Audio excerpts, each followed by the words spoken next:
Pada tahun 1289, Kubilai Han mengirim permintaan upeti kepada kerajaan Singhasari.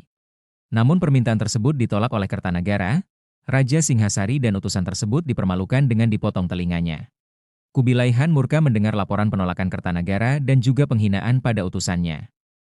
Kubilai Khan memerintahkan 3 orang jenderalnya yaitu Si Bei, Ike Mese, serta Gao Xing untuk mempersiapkan pasukan guna menghukum Kertanagara. Pada tahun 1292, Kubilai Khan mengirimkan ekspedisi militernya terdiri dari 20.000 sampai 30.000 prajurit, 500 sampai 1.000 kapal dan melengkapinya dengan perbekalan 1 tahun untuk menghukum Kertanagara. Selain itu diberikan juga biaya 40.000 batang perak, 10 lencana harimau, 40 batang emas, 100 lencana perak dan 100 gulungan sutra, yang akan diberikan sebagai penghargaan bagi siapapun prajurit yang berjasa dalam perang. Pada tahun 1292 Jayakatwang, Adipati Kediri, negara bawahan Singhasari, memberontak melawan Kertanagara. Jayakatwang berhasil mengalahkan Singosari. Kertanagara, Raja Singosari, gugur dalam serangan tersebut. Akhirnya Jayakatwang mendirikan kembali kerajaan Kediri. Raden Wijaya berusaha kembali dan mempertahankan Singhasari namun gagal. Ia dan ketiga rekannya, Ranggalawe, Sora, dan Nambi mengasingkan diri ke Madura di bawah perlindungan Adipati Arya Wiraraja. Menantu Kertanegara, Raden Wijaya, dengan bantuan wali dari Madura, Arya Wiraraja meminta ampunan kepada Jayakatwang. Jayakatwang memberikan ampunan kepada Raden Wijaya, kemudian memberikan tanah hutan ditarik sebagai hadiah untuk dibuka sebagai lahan dan area berburu.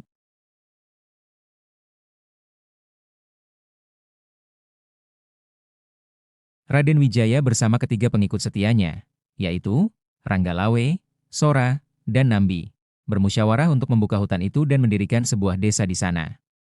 Desa itu diberi nama Majapahit, yang diambil dari nama buah maja di sana yang memiliki rasa yang pahit, sehingga jadilah namanya Majapahit.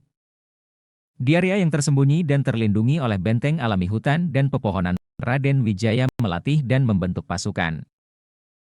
Setiap hari, semakin banyak penduduk dan bekas prajurit Singosari yang bergabung di Majapahit, sehingga pasukan Raden Wijaya semakin bertambah besar dan kuat.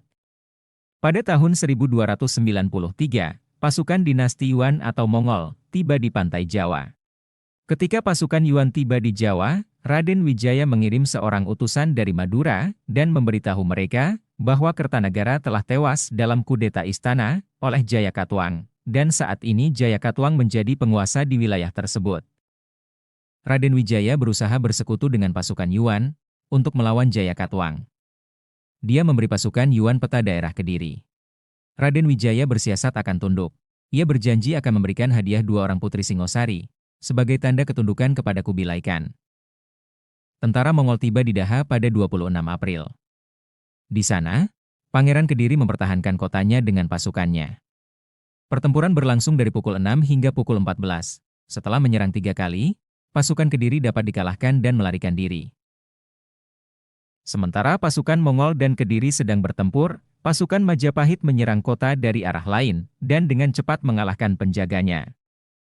Raden Wijaya kemudian pergi ke istana dan membebaskan sang putri dan kedua dayangnya yang telah ditawan oleh Jayakatwang.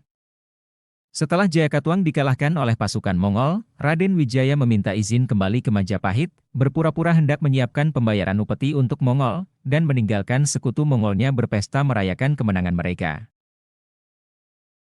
Si Bei dan Ike Mese mengizinkan Raden Wijaya kembali ke daerahnya, untuk menyiapkan upeti serta surat penyerahan diri, namun Gao Xing tidak menyukai hal ini, dan dia memperingatkan 2 komandan lainnya. Raden Wijaya kemudian meminta sebagian pasukan Yuan, untuk datang ke wilayahnya tanpa membawa senjata. Dengan alasan kedua putri yang dijanjikan, tidak tahan melihat senjata-senjata. Akhirnya, 200 prajurit Yuan yang tak bersenjata dan dipimpin oleh 2 orang perwira, dikirim ke wilayah Raden Wijaya. Akan tetapi pada tanggal 26 Mei, Raden Wijaya dengan cepat memobilisasi pasukannya, dan menyergap rombongan pasukan Yuan. Setelah itu, Raden Wijaya menggerakkan pasukannya, menuju kamp utama pasukan Yuan, dan melancarkan serangan tiba-tiba pada pasukan Mongol yang sedang berpesta. Dia berhasil membunuh banyak prajurit Yuan, sedangkan sisanya berlari kembali ke kapal mereka. Si Bei tertinggal dan terputus dari sisa pasukannya, dan terpaksa melanjutkan pelarian mereka, sejauh 123 km ke arah timur, dengan jalur sebelumnya. Raden Wijaya tidak menyerang Mongol secara langsung. Sebaliknya ia menggunakan semua taktik yang memungkinkan untuk mengacaukan dan mengurangi pasukan musuh sedikit demi sedikit. Selama pelarian, tentara Yuan kehilangan sebagian rampasan yang didapat sebelumnya. Serangan-serangan itu juga mengakibatkan kapal-kapal Mongol dihancurkan atau direbut. Selain itu pasukan Sibi kehilangan lebih dari 3.000 orang. Pasukan Yuan mundur secara kacau, karena angin muson yang dapat membawa mereka pulang akan segera berakhir, sehingga mereka terancam terjebak di Pulau Jawa untuk 6 bulan. Rakyat dan prajurit Majapahit bergembira karena mereka akhirnya berhasil mengusir bangsa Mongol. Pada 10 November 1293, akhirnya Raden Wijaya dinobatkan menjadi Raja Majapahit dan mengambil gelar Tarajasa Jayawardhana, memerintah selama sekitar 16 tahun hingga akhirnya digantikan putranya Jayanegara.